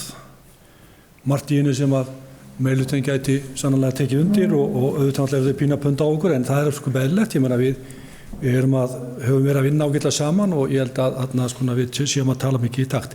Það eitt sem að kannski varðandi íbúaþróun sem við þurfum aðeins að hafa í huga þegar við ræðum íbúaþróun og íbúafjölgun. Ég minnst á það að við höfum séð hérna 185 manna fjölgun frá aldamótum að meðaltali. Okkur hefur fjölgað 21,6% frá árinu 2000 eftir frá árinu 2000 Sambærileg fjölgun á landinu öllu 24,9% sem við erum þá aðeins undir. En ef við berum okkur saman við Reykjavíkurborg þá hefur fjölgunin orðið 14,7% á sama tíma. Það segir okkur það að mesta fjölgunin í kjörnunum í kringum Reykjavík. Það akkurat það sem að gerast þar, að þar fjölga fólki. Það hefur kannski verið að því að lóðaframboðið hefur ekki verið nóg á höfuðborgarsvæðinu. En það hins vegar áhyggjuefni fyrir Reykjavík og þeir eru þá að veita margvíslega þjónustu til nágranna sveitarfélaga sinna sem að kostar það sveitarfélag, og það akkurat það sama vandamál sem við erum að glíma við. Við erum náttúrulega að veita ýmsa þjónustu hér á í okkar sveitarfélagi sem nýtist öllu svæðinu, og þess vegna það alveg rétt að þegar Gunnar bæjarfulltrúi bendir á, eins og hann bendir á, hann að benda á ýmsat samanburðartölu, þá erum við hærri. En hins vegar þetta verkefni okkar að reyna að átta okkur á því, og við höfum ég minnist nú oft á umræðu hér vinnu aðgerðahópsins sem fór hér fram á árinu 2015 og það þegar við horfum á rekstrartölur 2016 og 2017 þá sjáum við í rauninni þróun sem við höfum ekki séð áður. Við sáum bara hreinlega að það var að nást árangur í rekstri. Menn segja gjarnan, það var nú eitthvað lítið í þessum aðgerðahóp og kom lítið út úr honum. En það gerðist engu að síðu þannig að rekstur aðalsjóðs hann batnaði árið 2016 og 2017.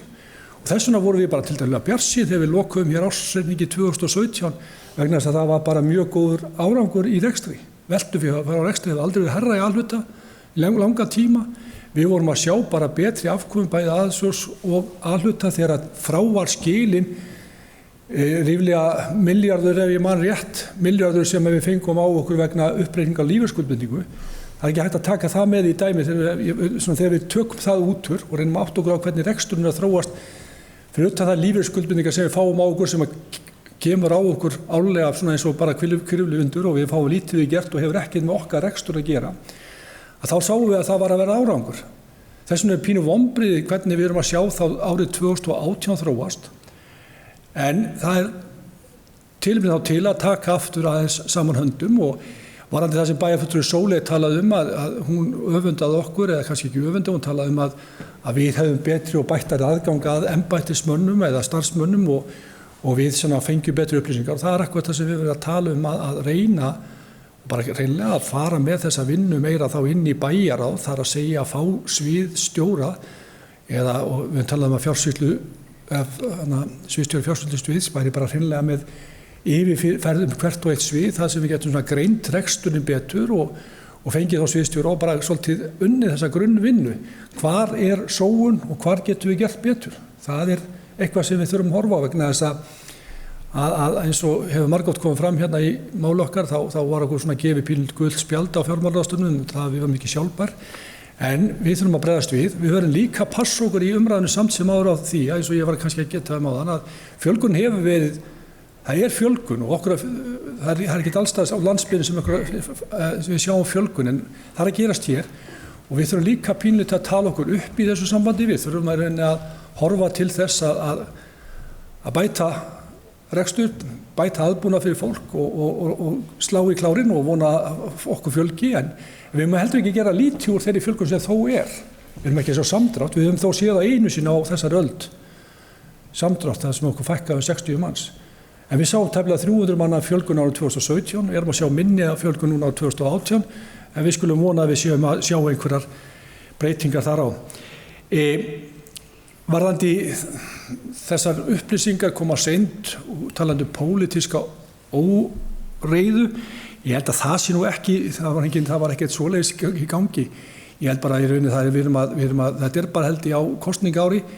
Munurinn frá því sem að gerist árið 2014 þegar að við tókum við sömu flokkar í meirihluta, þá höfðum við þó sitjandi bæjarstjóra sem að reyndist mikið og gott haldreipi. Við erum að skipta bæjarstjóra núna og erum að fá nýjan bæjarstjóra sem að kemur inn svona kannski eftir sumarið.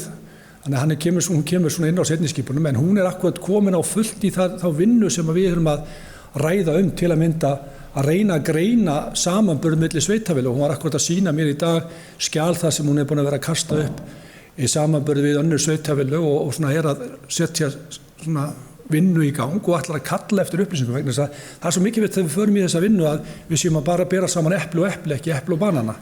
Þannig ég hef mikla trú á því að við séum með góða áhöfn, við réðum góðan skipstjóra og við ætlum að gera góða hluti á þessu kjörtímabili og það markmið okkar. Ég held að svona þegar maður horfir á þessa umræðu hérna í dag, að þá held ég að við séum, hún kannski eftir að lengjast, en ég held að við séum í rauninni nokkuð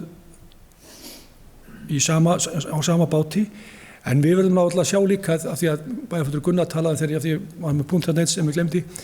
Hann var til dæmis að bera saman félagsþjónustuna og talaði að við varum með 23% og benti á önnur sveitarfélög með 13-15% sem alveg rétt eða 13-17%. Þar erum við náttúrulega með 2 stóra pósta sem önnur sveitarfélög hafa ekki. Við erum mjög stóra í málefnum fatlaðra virkið. Það náttúrulega skiptir máli og svo erum við náttúrulega eitt sveitarfélag með af þeim sem hann var að bera sig sama við þarna, eða kallað upp að þar erum við með framlag til öldrunarheimila sem náttúrulega töluvert skiptir máli þegar á heildina litið, þannig að þetta svona hlutir. Það kemur líka niður á starfsmannafjölda sveitarfélagsins þegar allt sveitarfélag borið saman og það akkurat þetta sem að ég vænti í þeirri vinnu sem við förum af stað með og bæjarstjóri ætlar að fylgja vel eftir, það það að við séum að bera saman epli og epli. Takk. Bæjarfulltrúi Guðmundur Baldvin Guðmundsson lokið málsins, næst tekur til máls bæjarfulltrúi Gunnar Gíslason.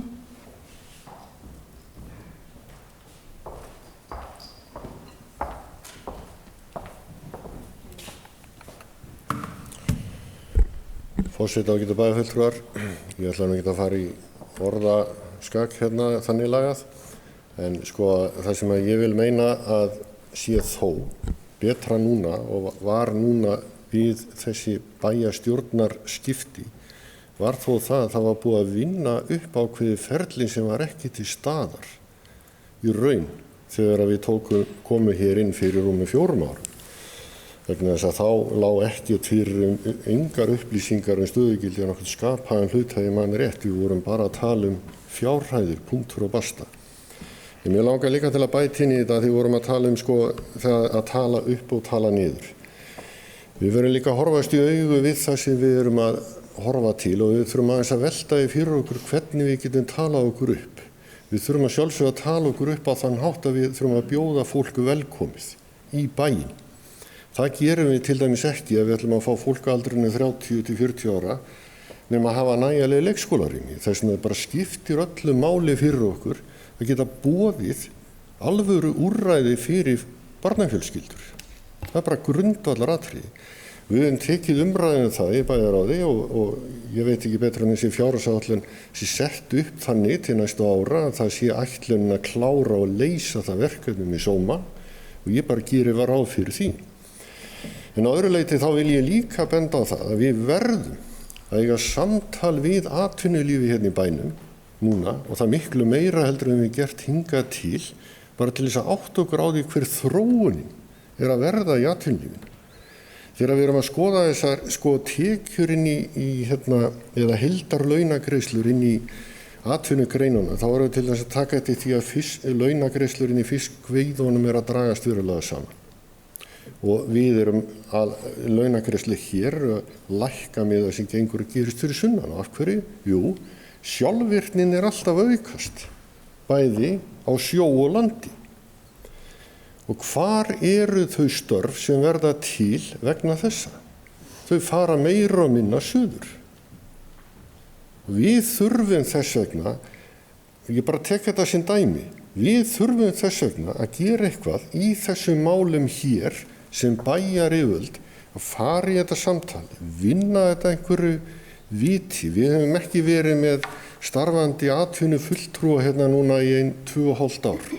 Það var talað um það síðasta meirihluta að atvinnufulltrúum færi inn í AFE og yrði styrktur þar. Og sú starfsemi styrkt. Ég tek alveg undir það.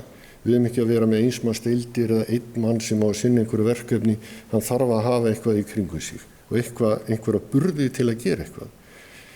Þannig að við þurfum líka að fara inn í þennan fasa og vinna okkur dálítið vel upp í honum og þannig skapa bjartsýni, þannig að fólk vilji flytjinga. Það er alveg klárt mál að við erum að bjóða hérna upp á gríðarlega mikla þjónustu og ég tekið eftir því að háttvirtur bæjarstjóri hefur bara hrósað bænum hér í há sterkt fyrir þá þjónustu sem að við erum að veita bæði í fjallinu og ég veit bara ekki hvar og hvar. Þetta er bara alveg hárrétt. Við erum að gera svakalega vel, en við verðum að geta gert ýmislegt fleira líka og standa okkur vel í því og vinna í því. Þannig verðum við sterk. Takk. Bæjarfulltrúi Gunnar Gíslason lokið máli sinni, ég ætla að biðja varaforseta að taka við stjórnfundi og gefa mér orðið. Bæjarfulltrúi Halla Björk Reynisdóttir hefur beðið orðið. Forseti, ágætu bæjarfulltrúi, ég ætlaði svo sem ekki að koma upp til þess að ræða fjárhagsáætlunina hérna í miklum svona smáatriðum, en langar aðeins til þess að koma inn á, eftir ég búin að hlusta hérna umræðurnar, að mér varst það svona orðna pínu neikvæðar, að það væri svo ærin verkefni og við segjum ekkert nema eitthvað svartnætti framöndan, að reksturinn væri hérna ekki að vera sjálfbær og svo framvegis. Ég held að þetta sé rangt. Það eru auðvitað teikn á lofti en við höfum alla burði til þess að gera óbúslega vel. Við erum öll hérna í bæjarstjórn, finn ég að vinna það sama marki. Við höfum rætt það bæði í bæjarráði og bæjarstjórn. Sýnin er svona svipuð, hún segir ekki alveg nákvæmlega svo sama en svipuð og við viljum gera vel bæði við barnafólk og efla hérna samfélagi til þess að geta tekið á móti í nýjum íbúum. Og bæjarfulltrúi Gunnar Gíslason kom hérna mun bjartari hérna í seinna skiptið og sagði einmitt að við erum að gera vel í mjög mörgum hlutum. En getum við þetta gert betur og það er það sem við ætlum að fara í. Og þegar bæjarfulltrúi Sóley Björk kom inn að upplýsingar streymi til minnihlutans væri kannski ekki jafn mikið og meirihlutans, þá var það alveg örugglega rétt. En hérna við ætlum að bæta úr því, við ætlum að taka þetta föstum tökum eins og bæjarfulltrúi Guðmundur kom inn á hérna áðan. Við ætlum að byrja fjárhagsáætlunarvinnuna snemma á næsta ári, við ætlum að fara yfir reksturinn, við ætlum að lína hann og við ætlum að hætta þessari sóun þannig að við eigum þá pening til þess að fara í þau verkefni sem okkur langar til þess að sinna. Og það að vera að gera margt er auðvitað, þú veist, bara ágætt, en við getum líka hort mögulega einhver verkefni að það sem við ættum bara ekkert að vera að sinna og gætum þá hætt og gert eitthvað annað í staðinn. Þannig að þetta er eitthvað sem er verkefni sem við erum að fara inn í. Hvað varðar að eiga samtal við atvinnulífið, þá er ég bara hjartanlega sammála bæjarfulltrúa Gunnari að það er óbúslega mikilvægt og við höfum nú, ég og bæjarstjóri, verið að heimsækja fyrirtækin hérna núna síðustu vikum og ætlum að halda því áfram, þó að það auðvitað eitt og sér dugi ekki, heldur að leita eftir og maður finnur kraftinn allstaðar í samfélaginu. Þannig að verandi að koma inn í bæjarstjórn núna 2018 versus 2010, þá ætlum ég bara ekkert að líka því saman hvar við erum á betri stað sem sveitarfélag. Möguleikarnir eru svo margir. Við erum mögulega að sjá fram á bara uppbyggingu á Akureyrarflugvelli, Vaðlaheiðargöng að opna. Hér eru svo góðir og margir góðir hlutir að gerast að ég hef eiginlega ekkert miklar áhyggjur af því að við fáum ekki fólk hérna til bæjarins. Hvort sem það er héðan af höfuðborgarsvæðinu eða erlendis frá. Takk fyrir. Bæjarfulltrúi Halla Björk Reynisdóttir hefur lokið máli sínu í færin aftur stjórn fundarins. Já, takk og þá er orðið laust. Næst tekur til máls bæjarfulltrúi Þórhallur Jónsson.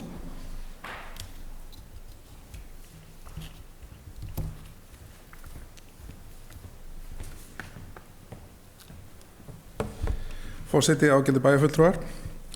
Ég þakka fyrir umræðina, þetta gagnlegt. Mér leiðist að spila varnarbolta. Ég vil vera í sókn. Ég ekki mikill boltamaður, ég mikill sóknamaður. Og Hlynur getur ábyggilega tekið undir með mér að ég vil sækja fram. Og eitt af því sem að ég heyrði daginn að það ætti að setja meiri peninga í að markaðssetja Akureyri. Akureyrastofa væri á þeirri vegferð. Og mér líst mjög vel á það að fara í það að markaðssetja Akureyri. En eitt af því sem við kannski höfum ekki nefnt hér í dag er háskólinn okkar sem hefur þó verið að taka upp nám sem er tölvunarfræði sem skapar starfsfólk sem vel launað og hefur í gegnum tíðina búið til gríðarleg tækifæri. Hérna fyrir nokkrum árum síðan þegar fyrrverandi forseti bæjarstjórnar Matthías Rögnvaldsson stofnaði stefnu og þá held ég að það voruð til út af því að það var kennt hérna í háskólanum tölvunarfræði og síðan var lögð af og ég held að við höfum mist mikið þegar það gerðist og þannig erum við á eftir og mörg þessara stóru sterku fyrirtæki í Reykjavík eru einmitt í hugbúnaði og við þurfum að sækja fram þarna. Við þurfum að skapa aðstæður fyrir þessi fyrirtæki og tengingu við háskólan sem sagt í þeim efnum og byggja þetta upp.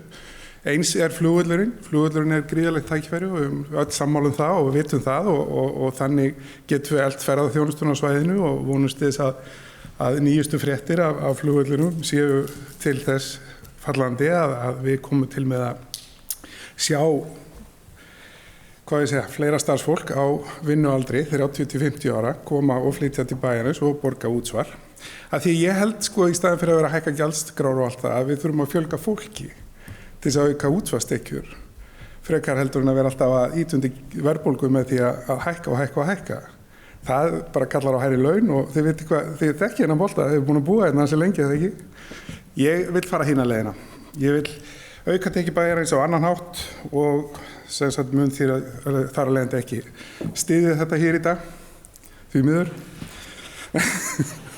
Það bara svo leiðis. Síðan ég með bókun hérna frá Sjálfstæðisflokknum og M-lista. Fulltrúa D-lista og M-lista óskar bókað. Við höfum áhyggjur á stöðu bílastæðamála í miðbænum.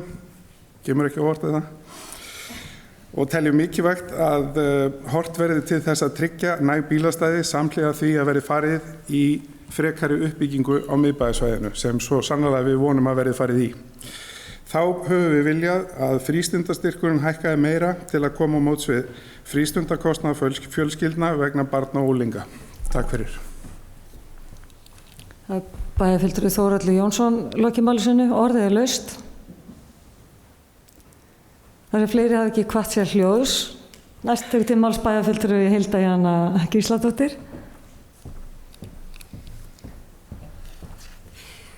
Forseti, ágætu bæjarfulltrúar, takk Guðmundur Baldvin fyrir greinargóða kynningu og takk allir bæjarfulltrúar sem hafa tekið til máls og kannski bara við öll. Þetta er fyrsta sinn sem að ég sit fjárhagsáætlun vinnu sveitarfélags og ég hef nú lýst yfir áður en ég vil samt nefna það vegna þess að ég held að sé miklu mikilvægara heldur en að við áttum okkur á, eða allavega er það eitt af því sem að ég er hvað þakklátust fyrir, er að við eigum í svona góðu samtali innan þessar bæjarstjórnar og bæjarráðs málefni og ég man að þegar áður en ég kom inn þá hefði ég nú heyrt að þetta væri nú svo mikið rólindi allt saman, allir væri svo góður og blíðir og svo væri þetta nú hálfgerðar halleluja samkomur. Ég vil allavega segja að það er ekki rétt. Ég upplifi alveg að við tökumst á með málefnalegum hætti að hérna sé verið að gagnrýna fram og tilbaka, það sé verið að koma með nýjar hugmyndir og ég upplifi líka stolt gagnvart því að það sé hægt að taka tillit til hugmynda alveg sama hvaðan þær koma, að við tölum okkur saman á lausnir og við notum, við gagnrýnum, við tökum gagnrýni, við veltum því fyrir okkur hvernig er hægt að bregðast við henni ef við teljum hana réttmæta og mér finnst þetta samtal og rökræðu pólitík sem að ég upplifa við eigum hérna eitthvað sem ég er mjög stolt af og það þýðir ekki að við þurfum endilega alltaf að vera sammála og það erum við svo sannlega ekki en mér finnst eins og við séum á endanum öll sem að hérna sitjum svona á þessum tímamótum eftir þessa mánuði megum alveg pínu ég geri það allavega. Ég dálítið ánægð með það af hvernig við höfum unnið þetta, hvernig við tölum saman að virðingu, hvernig við reynum og erum augljóslega af heilindum að gera það sem við teljum sem best fyrir íbúa en stundum ekki bara skotgrafa hernað eða af því bara pólitík eða bara að kasta einhverju fram og mér finnst mikilvægt að því að minni hluti setti nú hérna fram varðandi þetta samtal sem hefur átt sér stað vegna þess að ég vil líka þakka það vegna þess að það er hægt og við höfum séð það í öðrum sveitarfélögum að það er hægt að stunda þessa pólitík með allt öðrum hætti og með þeim hætti sem að ég er rosalega fegin að við erum ekki í. Þannig að bursi frá okkur meiri og minni hluta eða þessi flokkur og hinn flokkurinn og síðan þetta sem við erum að heyra hérna, hvort sem það varðar leikskólamál, fjölgun íbúa, lín eða horfa til þess að straumlífnu laga sveitafélagið, starfsmannahald, hvað svo sem við erum að horfa á, að við þorum stundum bara einmitt að setjast niður og hafa galopnar umræður og að því að bæjarfulltrúi Sóley Björk nefndi aðgang að starfsmönnum bæjarins þá upplifi ég reyndar mjög opinskáa umræðu með einmitt þeim gögnum sem að ég að minnstakosti fæ, kannski er ykkur annar með eitthvað allt annað en það sem að ég fæ og aðgang sé mjög sambærilegur milli meiri og minni hluta. Þannig að en það getur vel verið að á öðrum sviðum sé fólk að vinna eitthvað nánar eða öðruvísi saman en allavega, ég er ánægð með þetta, burtséð frá því að við getum og eigum að takast á og það á að við eigum að gagnrýna. Það væri ekki hollt og gott ef við sætum hérna og upplifðum bara að allir væri að blessa hvort annað og klappa á baki og segja allt væri fullkomið. Þá væri eitthvað svona meðvirknis ástandi í gangi og við óskum heldur ekkert eftir því. Og mér finnst þetta bara skipta svo miklu máli, sérstaklega á tímum þar sem að við erum stöndum frammi fyrir því að traust á stjórnmálum er ekki með þeim hætti sem að við örugglega flest við myndum vilja sjá að ég upplifi það að minnstakosti að okkur sé það að þessari bæjarstjórn sé alveg treystandi til þess að gera það besta sem hægt er fyrir íbúa og að við höldum áfram að vinna þannig að við tökumst á, við gagnrýnum, við köstum spurningum, verum krefjandi, verum kröfuhörð og við erum stolt af einhvers konar útkoma. Það er bæjarfulltrúi Hilda Jana Gísladóttir lokið máli sinu. Orðið er laust. Næst tekur til máls bæjarfulltrúi Guðmundur Baldvin Guðmundsson.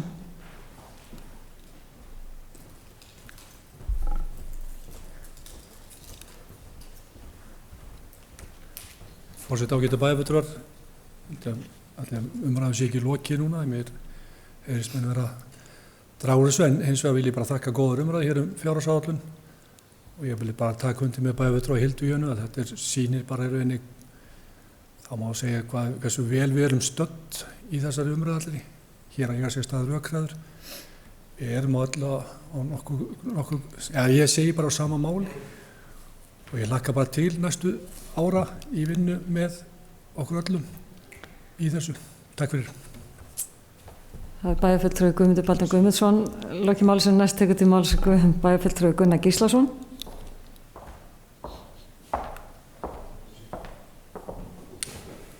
Forseti ágætu bæjarfulltrúar. Mér langar að forvitnast aðeins og ber því upp eina stutta spurningu. Hvaða áform eru uppi hjá meirihlutanum núna varðandi miðbæ? Eru þið eitthvað farin að velta því fyrir ykkur hvort að það standi til að fara í uppbygginguna í miðbænum núna á næstunni? Verið að velta fyrir sér hvað á að gera við Glerárgötuna? Hafið þið sýnst verið eitthvað á spá í þetta? Þetta hefur að sjálfsögðu áhrif líka inn í það sem við erum að gera. Takk. Bæjarfulltrúi Gunnar Gíslason lokið máli sinu. Næst tekur til máls bæjarfulltrúi Guðmundur Baldvin Guðmundsson.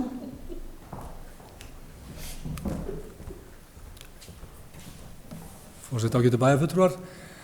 Já, bæjarfulltrúi Gunnar spyr varðandi uppbyggingu á miðbænum. Við ræddum hér á síðasta fundi í bæjarstjórnar hugmynd sem að formaður umhverfis- og mannvirkjasviðsráðs kynnti mögulega byggingu á ráðhúsi í samstarfi við heilsugæsluna á miðbæjarsvæðinu. Það er náttúrulega þýðir það að við erum að horfa til þess að fara í uppbyggingu miðbæjarins. Við erum líka veltu fyrir okkur BSO-reitnum, hvernig við sjáum það. Við þurfum að fara að stíga næstu skref og já, við sjáum það við og erum tilbúin að fara að huga næstu skrefum í því. Ég held í rauninni að það sé þá hlutu hvernig við förum þá með gleragötuna.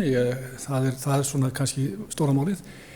Þrengi gleragötuna kostar mikla fjármuni og ég held að ef við ætlum að fara í uppbyggingu á miðbænum eins og staðan núna frá mínum bæjardyfsið, þá held ég að við verðum að skoða hvort að það sé hægt að hnika til skipulaginu þannig að við getum komið uppbyggingu á þess að fara í mikla framkvæmdi við gleragötuna. Bæjarfulltrúi Guðmundur Baldvin Guðmundsson, loki málsinn, næst til máls bæjarfulltrúi Hilda Jana Gísladóttir. Forseti, ágætu bæjarfulltrúar, takk fyrir þessa fyrirspurn. Ég tek bara heils hugar undir það að við þurfum að spýta í lóana í miðbænum og ég held að sé vilji til þess og ég held að þetta sé enn eitt dæmi eitthvað sem við ættum einmitt líka kannski bara setja svolítið öll yfir. Og varðandi gleragötuna sjálfa þá má hvort sem hvaða skoðun sem fólk hefur á því að þá finnst mér allavega mikilvægast að öllu að hún og eða skoðun á henni stoppi ekki áframhaldandi uppbyggingu og að við verðum ekki í status quo mikið lengur þegar kemur að miðbænum okkar. Bæjarfulltrúi Hilda Jana Gísladóttir, loki máli sínu, orðið er laust. Þar sem fleiri hafi ekki hvatt sér hljóðs, þá hef ég hérna lestur á bókunum og ber upp til samþykktar. En áætlunin tekur til eftirfarandi þátta, samstæðureikningur Akureyrarbæjar A og B hluti, samstæðureikningur Sveitasjóður A hluti, rekstraryfirlit samstæðureikningsins og rekstraris allra árana 19, 20, 21, 22 og framkvæmda yfirlits 2019 til 22 og A-hlutastofna og B-hlutastofna. Og þá hef ég lesturinn. Aðalsjóður með rekstraniðurstöðu 2019 að fjárhæð mínus 513.032.000 krónur og niðurstöðu á efnahagsreikningu 2019 að fjárhæð 14.997.281.000. Ber það upp til samþykkta, þeir sem geta samþykkt það, gefið merki. Það eru 6, þeir sem eru á móti.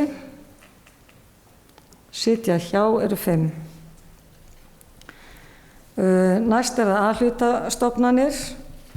1. Eignasjóður Gatna, rekstraniðurstaða 2019, 65.218.000 krónur. Þá er það fasteignir Akureyrarbæjar, rekstraniðurstaða 2019, 497.283.000 krónur og framkvæmdamiðstöð rekstraniðurstaða 2019, 15.019.000 krónur. Þeir sem geta samþykkt það, gefið merki.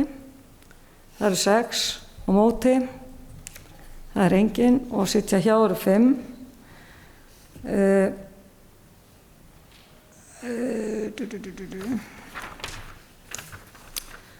Þá er komið að samstæðureikningi. Samstæðureikningur A-hluta með rekstraniðurstöðu 2019 að fjárhæð 64.489.000 krónur og niðurstaða efnahagsreiknings á 32.466.740.000 krónur. Þeir sem geta samþykkt það, gefið merki. Það eru 6. Þeir sem eru á móti, það er engin. Vil ég ekki að bera upp, þeir sem sitja hjá, vil ég rétt það eru það eru 5, takk fyrir það. Svo er það B-hlutastofnanir. Bifreiðastæðasjóður Akureyrar, rekstraniðurstaða 1.701.000, byggingarsjóður Náttúrufræðistofnunar, rekstraniðurstaða 136.000, félagslegar íbúðir, rekstraniðurstaða mínus 41.781.000, framkvæmdasjóður Akureyrar, rekstraniðurstaða mínus 3.813.000, gjafasjóður öldrunarheimila Akureyrar, rekstraniðurstaða mínus 8.516.000, Hafnasamlag Norðurlands, rekstraniðurstaða 286.093.000, Norðurorka HF, rekstraniðurstaða 455.915.000, Strætisvagnar Akureyrar, rekstraniðurstaða 1.472.000 og öldrunarheimila Akureyrar, rekstraniðurstaða mínus 8.000. Þeir sem geta samþykkt það, gefið merki. Það eru 6, takk fyrir það. Þeir sem eru á móti, það er engin og 5 sitja hjá. Þá komum að samstæðureikning Akureyrarbæjar, samstæðureikningar Akureyrarbæjar A og B hluti með rekstraniðurstöðu 2019 að fjárhæð 660.406.000 og niðurstöðu efnahagsreikningi 2019 að fjárhæð 51.963.317.000, 963.317.000. afsakið. Þeir sem geta samþykkt það gefumerki. Það eru 6. Þeir sem eru á móti. Það er engin. 5 sitja hjá. Það eru framkvæmda yfirlit Akureyrarbæjar. Aðalsjóður 629 milljónir. A-hluti 1335 milljónir. B-hluti 2.561.300.000 og samantekin A- og B-hluti 3.896.300.000. Þeir sem geta samþykkt það gefumerki. Það eru 6, móti, engin og 5 sitja hjá. Það er að bókun hérna starfsáætlanir. Bæjarstjórn felur nefndum og ráðum að yfirfara starfsáætlanir í samráði við stjórnendur og gera á þeim þær breytingar sem nauðsynlegar eru með tillit til fjárhagsáætlanar Akureyrarkaupstaðar. Bæjarstjórn mun svo taka starfsáætlanina til umræðu. Þeir sem geta samþykkt það gefumerki. Það eru 6. Þeir sem eru á móti. Það er engin og 5 sitja hjá. Og komið að kaupa á vörum og þjónustu.